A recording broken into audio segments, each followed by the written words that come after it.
Welcome back to What Arty Noobs with General Disturbance. This is an E25. It's a Tier 7 German premium tank destroyer. It's located on the north spawn or defending spawn of Erlenberg Assault, and it's under the command of Beerwalla. Okay, this is a premium tank destroyer, as you all know, otherwise known as the Cockroach. 75mm main gun. It was one of the NVIDIA series. They were going to build quite a few of them, but unfortunately never got around to it. In fact, well, not get around to it, they just couldn't do it, mainly because the war ended before they could put any of them in service. Well, he spotted some enemy tanks already that the Hotchkiss managed to detect, and that happened because they were on this side of the field, and of course Beerwalla had to cross the river in order to get over here, but he's going to enjoy himself in this one. Now, the E25 never actually got built, but they did design it. There were supposed to be 5 built, but no prototypes, but nobody's found any. It was due to have a 12-cylinder Maybach engine and be capable of doing 65 kilometers an hour, which is quite fast. It was designed by the Argus company, and it was supposed to be a tank destroyer stroke reconnaissance vehicle. Oh, he's got his first kill. It's the M10 RBFM. Now, one of the great things about this tank destroyer is it does have great camo, so it's very difficult for the enemy to see. And he's pumping rounds in. The fast fire rate from the 75mm and a 135 Alpha. And he's got his second kill.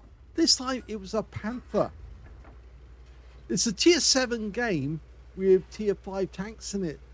So he's just taken out the Panther, which happens to be one of the enemy's Tier 7 tanks. Well, now he's got an SMBCC who's making a quick dash across the field, and in doing so he's actually making himself vulnerable. The ground rises up there so he can't get a shot, but he can get a shot at that 5916. But he's choosing instead to hold his aim on this area because the SMV does come into view again, so he gets another couple of shots. No, just one. So that SMV has certainly been reduced in health. And again, oh, unfortunately, that CC managed to get a kill. He takes out our Tiger 131. Can we get another round into him? Well, now the Churchill 1's trying to assault, and the SMVCC just killed our VK3601. So both of our tanks up that end have got wiped out, but the SMV himself got wiped out by our EBR Hotchkiss. So now we're able to move up a little, but instead, no, he decides I'm going to go back into the bush for the extra cover. Meanwhile, we can see that that enemy P43 is getting badly damaged. He pops the turret. Can he get another round in? Yes, he can. This gun is so accurate. The standard reload is 2.88 by the book. He's got 2.25, which shows how quick it is. The loader must be shoveling those big 75mm rounds into the breach really quickly, because they didn't have a loader mechanism to actually do it for them. So you needed somebody with muscles who was able to shovel the shells in. Oh, he got that guy on the move. Lovely shot there. Now, it is an expensive premium tank, and they don't put them on sale all that often. I was very lucky to have one gifted to me by one of the members who thought it'd be a bit of fun to actually give me a little tank destroyer to play around with. I'm not up to Beerwalla's skill and some of the other members who really do know what they're doing. Oh, yes! Through the woodpile. I've seen a lot of that recently. People firing through destructible scenery and hitting the tank behind it, and they think that they can't be hurt, but yes, they can be. And the 45 TP has just gone down, but the kill goes to the box tank. Okay, so there's only 6 enemies remaining now. Oh, No, we've just got 6 left on our own team. I'm gambling that I think there is only 1 enemy tank left on this side of the battlefield, and it happens to be that Jagdpanzer IV, who appears to be in grid square J1. Yeah, he's actually thanking the box tank for that one. Oh, we've been spotted. Okay, so there is somebody up ahead, and he's probably in that tree line looking at us at this moment. Of course, the Jagdpanzer IV can have an 88mm gun. We've just spotted the VK. Now he dives down into the water, which is not a good idea because this tank is so flat that we're actually under the water. So he needs to keep going up to get some air. It doesn't have a snorkel. It's not a submarine as such, but he's certainly treating it as one at the moment. 2 marks of excellence on the barrel, so he's working on his 3rd. Yes, be careful with your E25 because you might find that it does drown under the right circumstances, especially if somebody tracks you. Our guy who actually went down south to try and find the enemy found the Hummel, but he didn't find the Jagdpanzer IV. And in fact, now we've got a bit of a problem because we've got a KV-1 who's on the other bank, as well as another enemy tank, an EBR, on the other side of the river. And so we need to defend our cap area against anybody trying to take advantage. We're down to just 3 tanks now, opposing 5 enemies. So they do have the advantage. In fact, now it's an even bigger advantage because there's only 2 left on our team. It's just us and the box tank. And although he's full health at the moment, he probably won't remain so for long. And here comes the EBR. Now, we are fast, and the EBR's fast as well. But I think he's got the disadvantage because, yes, this gun is so quick, so accurate. Okay, so we were spotted. Now we're unspotted, but... Oh, here comes the Arty. It's a Hummel, remember. And he's killed the box tank, but now the KV-1 is being badly damaged. And that's not going to help you. If you're still exposed to us, we'll put rounds into you and you're out the game. There you go. So now there's only 3 enemies left. He got rid of the EBR, he got rid of the KV-1. All that's remaining is the Jagdpanzer IV, the flat panzer, a Giro, and a Hummel. Now, as far as we can tell, the Giro is the only one that's actually over on this side of the map because that's what the mini-map shows at the moment. But that might not be the case. I think the Jagdpanzer IV may have changed position. Of course, seeing as this is an assault game and we're supposed to just keep the cap free of the enemy. And, oh, we found the Hummel. Now, he actually did relocate quite dramatically. And he's getting ready. We're auto-aimed on. First shot fails.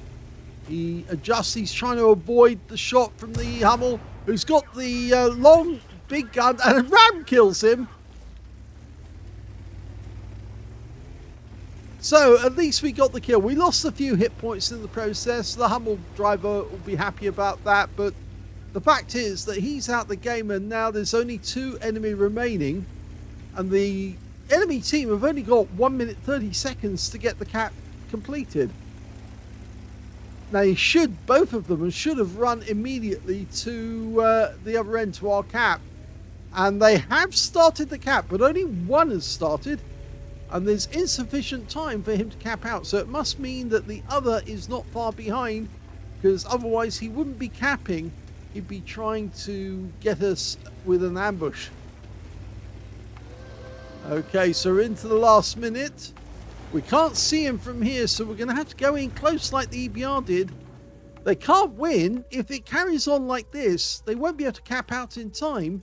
But if the enemy tank that is in the cap at the moment is joined by his partner, then they could cap out. Oh, he is. But they're both in there, and they can cap out in time. So now you need to move. We just didn't see them go in, so we're going to have to try and get a quick shot on one of them without being killed by the other. 12 seconds left. This is going to go down to the wire. Oh my gum. As soon as he spots them, he needs to hit one. Found one. Gets surrounded. Stops the cap. Oh, but takes a hit. Repairs himself quickly. But he's still taking damage from the Giro and the Flat Panzer. But they can't win now. And the time's run out. And he's still alive. Well, that one certainly went down to the wire, because if they had killed him, they would have won the game. Or if they'd been able to cap out, they would have won the game. But they didn't on either count. He's still alive and was able to let the clock run down and run out, and they hadn't completed the cap and they didn't kill him. So he wins this game against two enemy tanks. At one point, he was up against, he was up against three, because, of course, the KV-1 killed the box tank, and then obviously we killed the box tank, and then we killed the Hummel, and then obviously there was two left in the cap. So no Kolobanovs, I'm afraid, but he did get an ace tanker out of this, which is a very good game indeed. He got a Hand of God for surviving the battle, having received damage from at least 4 different enemy tanks or more. He got a Bruiser Medal for getting at least 5 critical hits. In fact, he got 10. A Duelist for taking down 2 tanks who damaged him. A Fighter Badge for getting at least 4 kills. He actually ended up with 5, which is 1 short of getting a Top Gun, and 1/3 of the enemy team, as well as a Fire for effect for doing more damage than hit points for his own vehicle. Finally, he did get a Battle Hero Medal. He got the High Caliber for dealing the most damage in that game overall. And of course, he won the battle for his team all on his own. So let's have a look at team score. Well, in this game, he got 4,222 hit points, which was easily the highest, because the next highest scorer was one of the guys who was still alive in the cap, and that was the Giro, who got 2,889. And the third highest was, in fact, the Jagdpanzer IV, the Flat Panzer. He got 2,383 hit points. When it came to kills, he got the highest number of those as well. 5 kills went to Beerwalla, 4 kills went to the Giro, 3 kills went to the Hotchkiss on the enemy team. And when it came to base XP, he got that one as well. So he's got the top in all 3 columns. He's the only player to get over 1,000 base in this one. He got 1,491. The next highest was, in fact, the Giro with 650. Even though he's on the losing team, he still had the second highest base XP. And the third highest was the Jagdpanzer as well. He got 622, just beating our ARMT. Even though he was on the winning team, he didn't do as well as these guys did. So let's have a look at the detail report. He fired 49 rounds. He got 33 direct hits and 31 penetrations. You get 60 rounds of ammo in this tank. So he did get close to running out of ammo, but that courageous run directly into the cap area, quickly finding somebody to shoot and damage so he could reset the cap, and then run out of there as quickly as he could. He couldn't stand and fight them one-on-one or two-on-one, because obviously if he had, they would have got him. They would have killed him. But he did the right thing. He ran away as quickly as he could, put something between him and the enemy so that they couldn't kill him. 4,222 hit points of damage, of which 3,291 were at more than 300 meters. So there was some close-in damage, and that was in the cap area. 4 hits received from the enemy, most of those in the cap area. Yeah, 4 hits received, 3 penetrations, 1 non-penetration. 10 enemy vehicles were damaged, 5 were killed, and he got 733 hit points of damage assistance. He also got 68 defenders points, so if it had been 2 seconds later, he would have ended up with a defender medal as well. But of course, he might have actually lost the game if he'd stayed in the cap just a second later to get another shot on an enemy tank. He picked up 13,934 credits from that game, 40,000 consumables, and yes, ammunition was expensive because he was using premium rounds as well, but he did get a mission payout as well of 50,000. 4,921 experience points out of the game as well. So very good game. Went right down. You can see battle duration is saying 10 minutes, 0 seconds. Of course, that's because the clock ran out at the end. And so, yes, he was alive for the full time. But I'm sure his team will be thanking him for winning that one for them. And he said, Ace 20E25 by playing smarter, not harder. Yes, he was smart to do what he did and get out of that cap quick before they could win the game for their team. Hope you enjoyed that one. If you did, please give this video a like, and thank you for watching.